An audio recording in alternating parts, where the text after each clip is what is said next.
উত্তর কোরিয়ার সার্বভৌমত্বে আঘাত হলে পারমাণবিক অস্ত্র ব্যবহারের হুমকি কিম জং উনের। দক্ষিণ কোরিয়ার প্রেসিডেন্টের মন্তব্যের তীব্র সমালোচনা। এবার হজ ওমরা মৌসুমে অস্থায়ী কর্মীদের ক্ষেত্রে নতুন নিয়ম চালু করল সৌদি সরকার। বাড়ানো হচ্ছে ভিসার মেয়াদ আগামী বছর থেকে কার্যকর।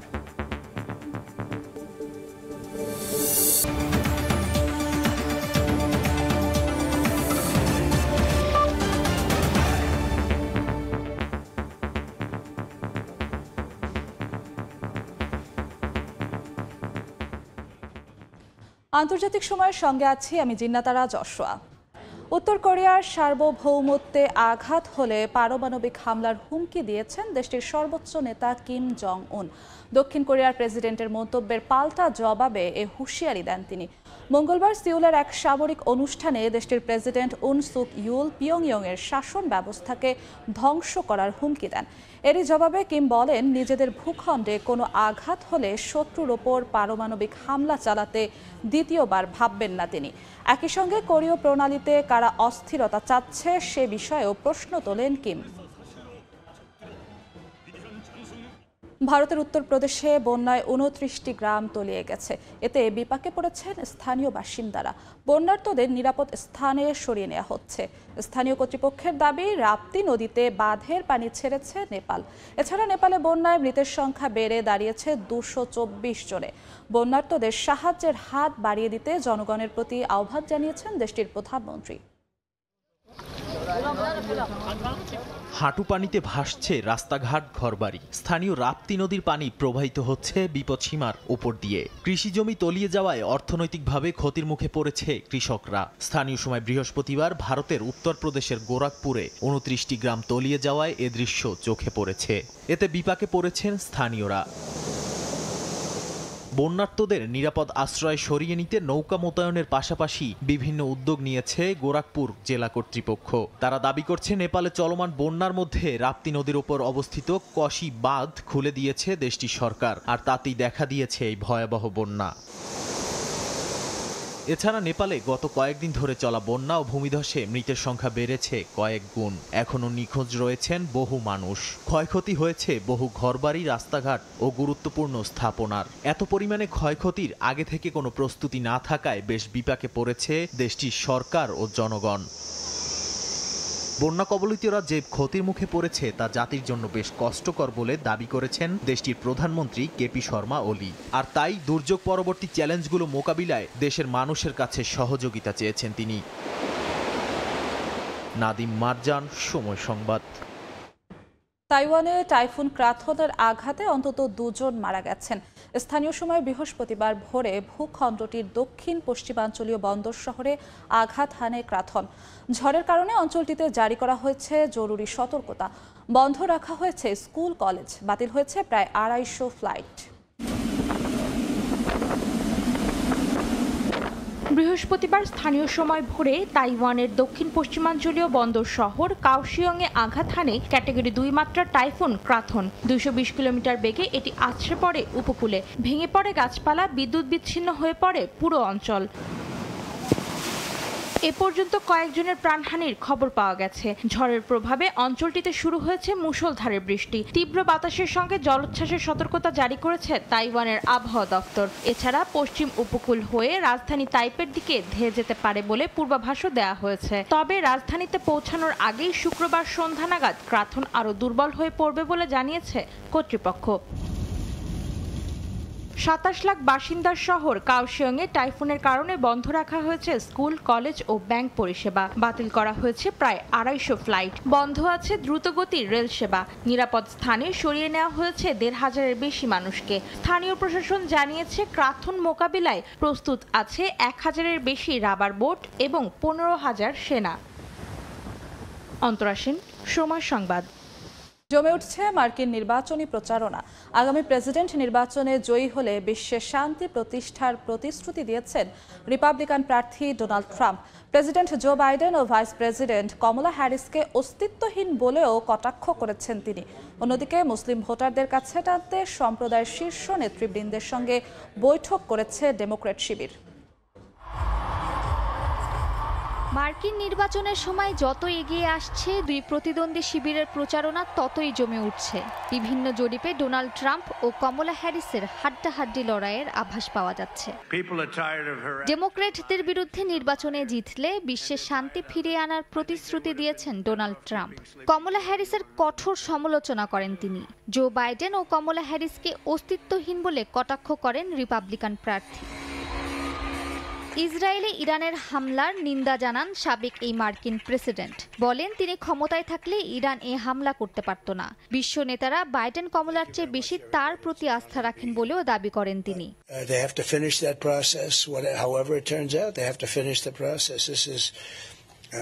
A little bit like two kids fighting in the schoolyard. Sometimes you have to just sort of let it go a little bit. ট্রাম্পের অনেক নীতির সঙ্গে একমত নয় তার সহধর্মিণী মেলানিয়া ট্রাম্প। বরং কমলা হ্যারিসের নারী বিষয়ক নানা প্রতিপাদ্যের সঙ্গে সহমত জানিয়েছেন মেলানিয়া। যদিও ইসরায়েলকে সমর্থন করায় আসন্ন নির্বাচনে মুসলিম ভোটারদের সংখ্যা কমে যাওয়ার শঙ্কায় ডেমোক্র্যাট শিবির। এরই মধ্যে আরব নেতাদের সঙ্গে বৈঠক করেছেন কমলার উপদেষ্টারা। বৈঠকে ডেমোক্র্যাটদের প্রতি মুসলিমদের আস্থা পুনরায় অর্জনের বিষয়ে আলোচনা হয়। মালিহা সুরাওয়ার্দী, সময় সংবাদ। পবিত্র হজ ও ওমরা মৌসুমে অস্থায়ী শ্রমিকদের ভিসার মেয়াদ বাড়ানোর সিদ্ধান্ত নিয়েছে সৌদি সরকার। 2025 সাল থেকে অস্থায়ী ভিসার মেয়াদ 2 মাস বাড়িয়ে 5 মাস 11 দিন করা হয়েছে। কর্মীদের সুরক্ষার জন্য সৌদি সরকারের এই উদ্যোগকে গুরুত্বপূর্ণ পদক্ষেপ হিসেবে দেখছেন সংশ্লিষ্টরা। সৌদি আরব থেকে আরিফুর রহমানের প্রতিবেদন।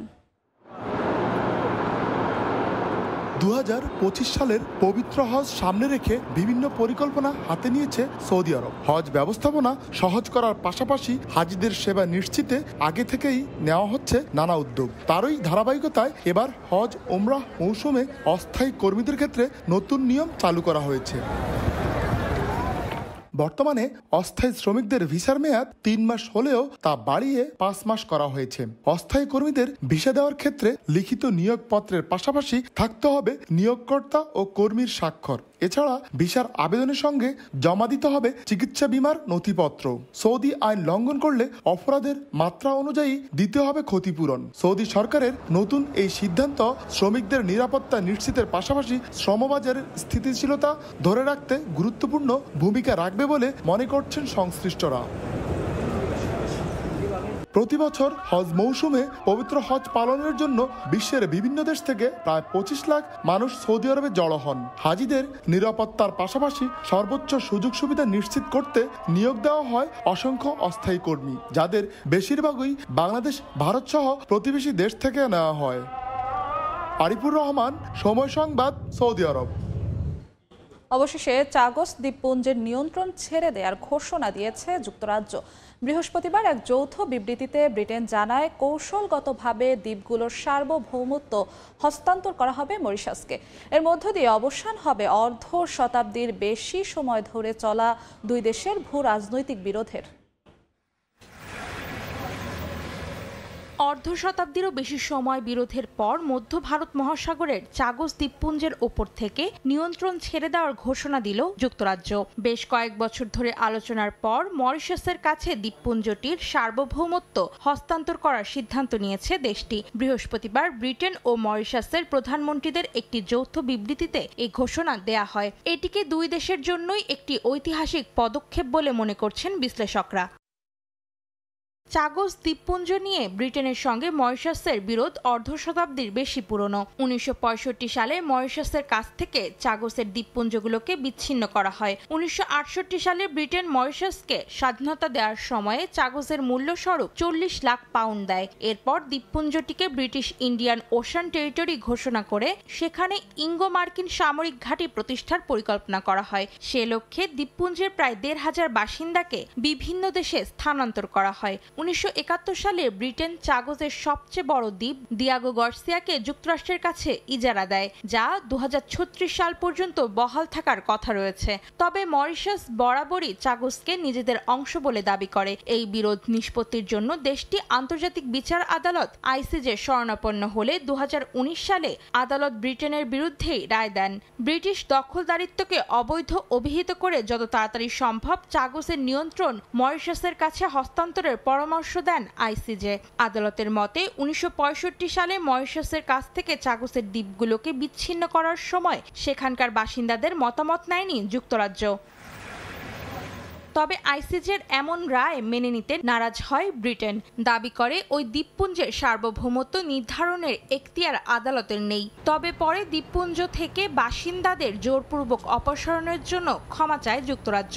দ্বীপগুলো মরিশাসের কাছে হস্তান্তর করার প্রতিশ্রুতিও দেয় দেশটি। এরপর দীর্ঘ সময় আলোচনার পর অবশেষে চাগসের ওপর থেকে সব নিয়ন্ত্রণ মরিশাসের কাছে হস্তান্তর করার সিদ্ধান্ত নিয়েছে ব্রিটেন। অন্তরা সেন, সময় সংবাদ। সূর্যগ্রহণের সময় আলোর বলয়ের মনোমুগ্ধকর দৃশ্যের সাক্ষী হলো চিলি ও আর্জেন্টিনা। স্থানীয় সময় বুধবার চিলির ইস্টার আইল্যান্ড ও আর্জেন্টিনার কিছু এলাকায় দেখা যায় এই দৃশ্য, যা দেখতে ভিড় করেন স্থানীয় বাসিন্দা ও পর্যটকরা। বুধবার বিকেল নামতেই চিলির ইস্টার আইল্যান্ডের আকাশ ধীরে ধীরে অন্ধকারচ্ছন্ন হয়ে পড়ে। স্থানীয় বাসিন্দা ও পর্যটকরা ভিড় করেন সেখানে। সবার চোখে বিশেষ সুরক্ষামূলক চশমা। মূলত সূর্যগ্রহণ দেখতেই এখানে জড়ো হয়েছেন তারা। দিনটিকে স্মরণীয় করে রাখতে আশেপাশে সঙ্গীত, উল্লাস আর উৎসব মুখর পরিবেশে মেতে ওঠেন সবাই। প্রাচীন ময় ভাস্কর্যের সামনে ইস্টার আইল্যান্ডে চলে এই মহাজাগতিক দৃশ্য উদযাপন। মার্কিন মহাকাশ গবেষণা সংস্থা নাসা জানিয়েছে এই সূর্যগ্রহণে চাঁদ সূর্যকে পুরোপুরি ঢাকতে পারেনি, কারণ চাঁদ পৃথিবী থেকে অনেক দূরে ছিল। এর ফলে চাঁদের চারপাশে সূর্যের আলো আংটির মতো একটি উজ্জ্বল বৃত্ত তৈরি করে, যার নাম দেওয়া হয় রিং অফ ফায়ার। সূর্যগ্রহণের সময় সূর্যের চারপাশে উজ্জ্বল আংটির মতন আলো তৈরি হওয়ায় মহাজাগতিক দৃশ্যপটে এটি উপভোগের বিষয় হয়ে দাঁড়িয়েছে। প্রায় 1,75,000 মানুষ এই সূর্যগ্রহণ সরাসরি প্রত্যক্ষ করেন। ইস্টার আইল্যান্ড ও আশেপাশের এলাকা থেকে এই দৃশ্য দেখা গেছে। তবে দক্ষিণ আমেরিকা, অ্যান্টার্কটিকা ও হাওয়াই অঞ্চল থেকেও আংশিকভাবে এই দৃশ্য দেখেছেন অনেকে। ইয়াসিন মোহাম্মদ জিসান, সময় সংবাদ। পশ্চিম আফ্রিকার দেশ নাইজেরিয়ায় যাত্রীবাহী নৌকা ডুবে 50 জনের মৃত্যু হয়েছে। জীবিত উদ্ধার করা হয়েছে অন্তত 150 জনকে। ওই ঘটনায় এখনও নিখোঁজ রয়েছেন 100 জন।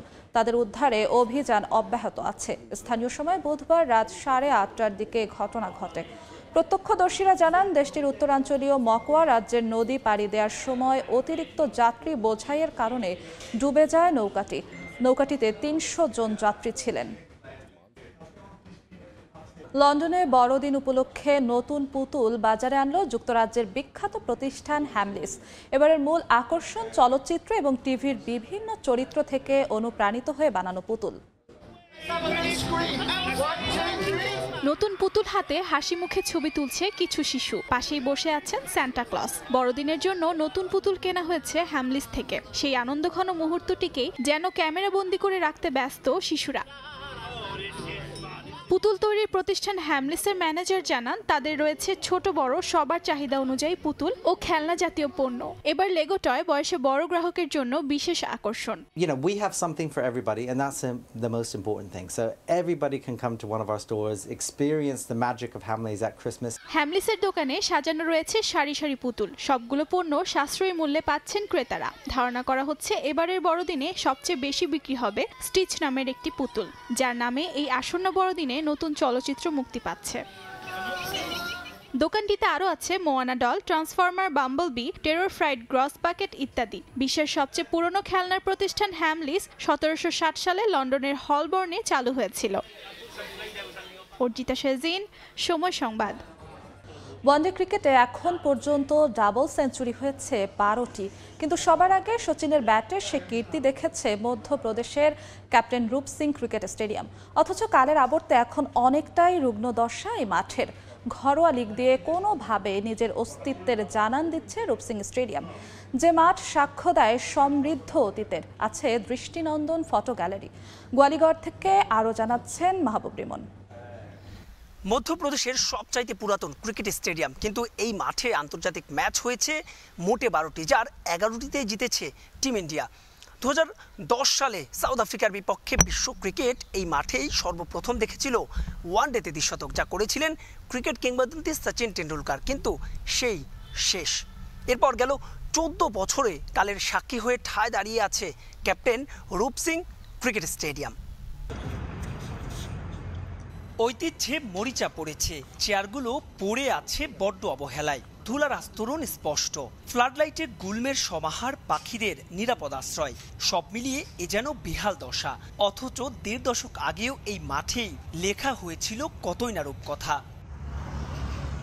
অলিম্পিকে ৩২ আর ৩৬ দুই দফা ভারতকে স্বর্ণপদক জেতানো ক্যাপ্টেন রূপ সিং এর নামানুসারে হকির জন্য নির্মাণ করা হয় এই মাঠ।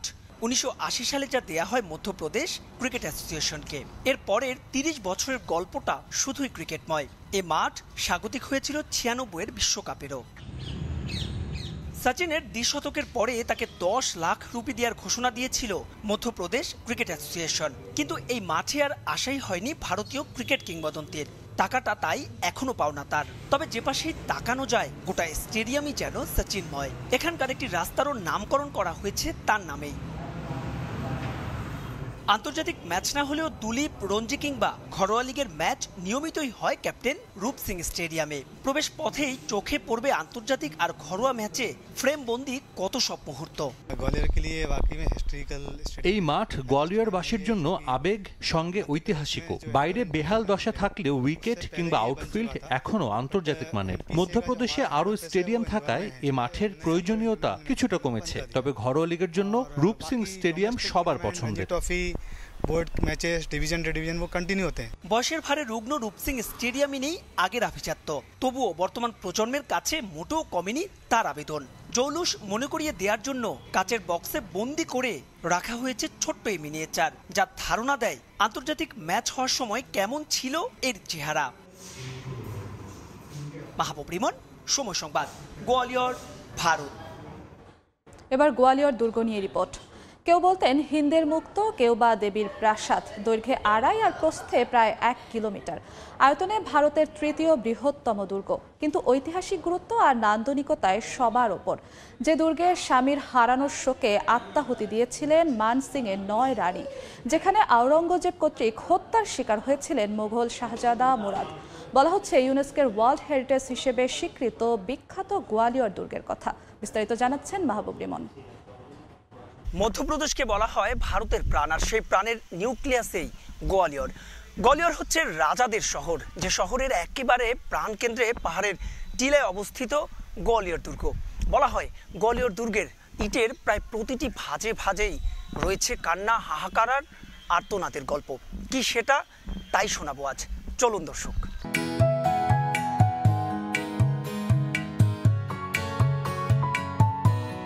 পাহাড়ের কোল ঘেঁষে অতীতে যাত্রা, গা ছমছম কালের সাক্ষী, এ এক ভিন্ন অনুভূতি।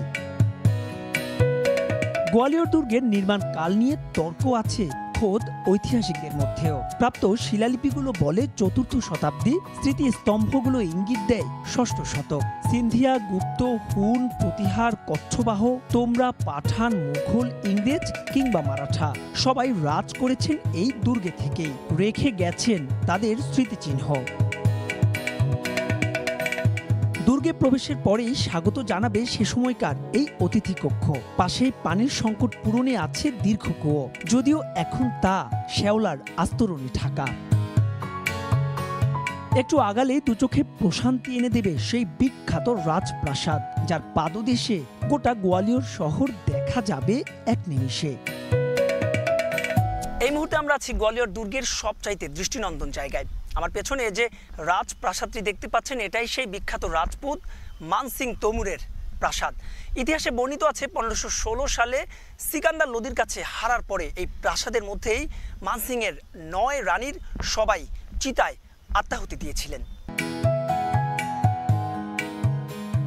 যুদ্ধে মৃত্যুবরণের আগ পর্যন্ত মানসিং তৈমুরের শাসনকালে গোটা ভারতবর্ষ জুড়ে এক ভিন্ন আবেদন ছিল এই দুর্গের। দেয়ালে খোদাই করা হিন্দু দেবদেবতা, বিষ্ণুর ১০ অবতার। সেকালের নির্মাণ, অথচ মহলে প্রবেশ করলেই আপনার চক্ষু হবে চরক কাজ। মনোরঞ্জনের জন্য ব্যবহৃত এই কক্ষের এইখানে বসতেন রাজা মানসিং, আর এই ৯ কক্ষে তার ৯ স্ত্রী। আবার অতিথিদের জন্য ছিল আলাদা কক্ষ। দেয়ালে খোদাই করা মানসিংহের মুকুট কিংবা প্রতীক সবই দৃষ্টি কাড়বে আপনার। কিন্তু মানসিংহের মৃত্যুর পরে যেন দুর্ভোগ নেমে আসে দুর্গটির কপালে। মোগল সম্রাট বাবর ভালোবেসে এই দুর্গকে ডাকতেন হিন্দের মুক্ত, কিন্তু কখনোই আপন করে নিতে পারেননি। দেয়ালেরও কান আছে এমন কথার উৎপত্তি স্থল আপনাকে খুঁজতে হলে আসতে হবে গোয়ালিয়র দুর্গে। এই যে আমার পেছনে দুটো গর্ত দেখতে পাচ্ছেন, এখানে বসে রাজা মানসিং তার 9 রানীর কথা শুনতে পেতেন। এই জায়গাটি সে সময় তার রানীদের বিনোদনের জন্য ব্যবহার হলেও পরবর্তীতে এর আছে এক কলঙ্কজনক ইতিহাস। মোগল সম্রাটরা এই দুর্গের দখল নেওয়ার পরে মোগল সম্রাট শাহজাহানের পুত্র আওরঙ্গজেব ঠিক এই জায়গায় তার আরেক ছেলে মুরাদকে ফাঁসিতে ঝুলিয়ে মৃত্যুদণ্ড নিশ্চিত করেন। মোগল সাম্রাজ্যের পতনের ঠিক আগে আওরঙ্গজেব এই দুর্গকে ব্যবহার করেছেন বন্দিশালা হিসেবে। শোনা যায় সে সময় গোয়ালিয়র দুর্গ পরিণত হয় ভাগাড়ে, স্তূপ হয়ে ওঠে লাশের সারিতে। এখনো রাতের বেলাতে নাকি এখানে পাওয়া যায় কান্না আর বন্দীদের গোঙানির শব্দ।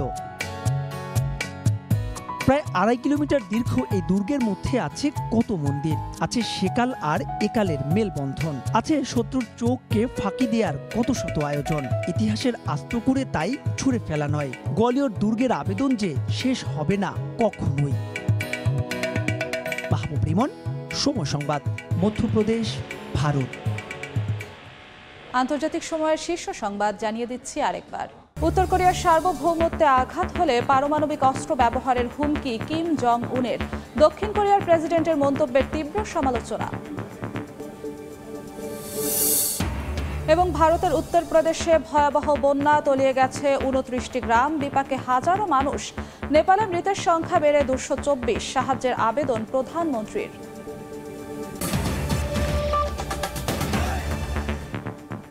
এই ছিল আন্তর্জাতিক সময়। সঙ্গেই থাকুন সময়ের।